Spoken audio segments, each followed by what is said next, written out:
overgår hinanden i at skælde hinanden ud, ikke? Altså, jeg kan slet ikke huske ret meget, hvad jeg sagde, men jeg blev simpelthen så vred, og jeg sagde, Jules, det kan du ikke bekendt for Jules. Og jeg prøver at overbevise ham jo.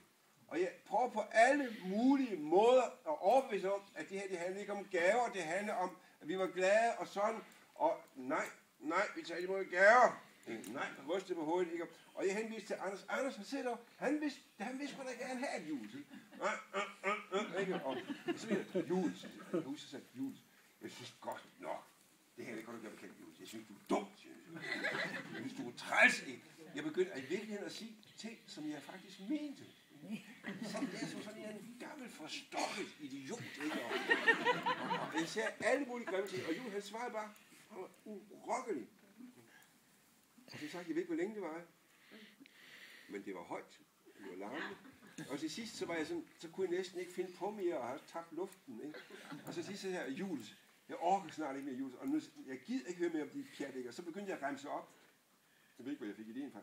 Alle de gange, Jules, jeg kom her, med suppe, og med frikadeller, og med flæskesteg, og med rødkål, og med jordbær, og med nøg, kartofler, og med kirsebær, og blommer, og alt, hvad jeg så lige kunne finde på, og lavkage, og æblekage.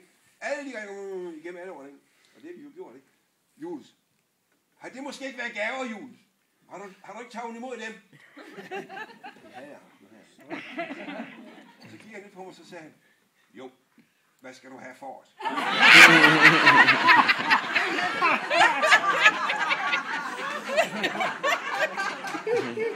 Jamen, I griner. Jeg skulle en, der klapper. Hvad troede jeg gjorde? Jeg griner absolut ikke. Mit bære, det flød over i samme øjeblik. Jeg opgav på stedet. Jeg sagde bare, Jules, jeg gider ikke snakke om det fjernsyn mere. Og så gik jeg. Jeg var simpelthen så forbandet. Jeg gik, og jeg sagde ikke engang farvel, jeg vendte mig om. Jeg smækkede døren mellem stuen og køkken så hårdt efter mig, der faldt et stort stykke pus ned for loftet. Og ned til bilen og satte mig ind og hyperventilerede, hvad jeg nu gjorde, bare så. Og det der, så stod Anders jo uden for bilen, og Søren, hvad skal vi da gøre, men det er jo skrækkeligt det her. Ikke? Og han var jo fuldstændig knust. Han ville godt have det. Nej, det handlede ikke om, han ville godt have det. Det handlede om, at nu var Søren jo en gang. Og han havde sagt frygtelige ting til Jules. Og det her, det var alvor. Det handlede om, at nu, nej, det handlede slet ikke om fjernsyn, det handlede, nu var ufreden, uvenskabet, store, grimme spøgelse, pludselig dukket op i vores liv, helt uden varsel. Og det kunne Anders ikke holde ud. Det var til at græde over. Det var slet ikke til at holde ud. Og hvad skal vi da gøre, og hvad skal vi da gøre? Og jeg vidste godt, at det her, det måtte ikke ske. Så jeg sagde bare til Anders, rolig, jeg er så gal nu på Jules. Ikke på dig, på Jules. Og det skal jeg have lov til at være. Jeg synes godt nok, han er dum, din store bror, der går noget. Men jeg lover dig, Anders, sagde jeg. Vi skal ikke blive uvenner over et fjernsyn. I skal nok få jeres suppe på det. Jeg skal lige have en dag eller to til at falde ned. Så bliver alt ved det gamle. Så mødte jeg hiksede, og så kørte jeg hjem. Næste dag, da jeg kørte på arbejde, så stod Anders udenfor og ventede på mig. Han vidste sikkert, hvornår jeg kom. Og stadig, når jeg kom hen til bilen, sagde han, Søren, det var forfærdeligt, det var nok forfærdeligt, vi havde sovet hele natten, og kom,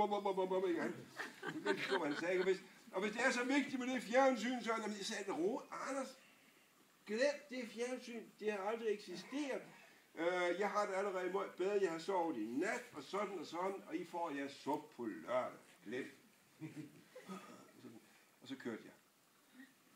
Og da jeg kørte tilbage om eftermiddagen, så tænkte jeg, nu skal jeg lige vise for Anders' skyld, at jeg mener det, jeg sagde, at vi skal ikke være uvenner over det fjernsyn. Jeg tænkte, jeg vil lige bare 5 minutter og snakke om vejret og vinden og suppen og den slags. Så jeg kørte lige op der om torsdagen.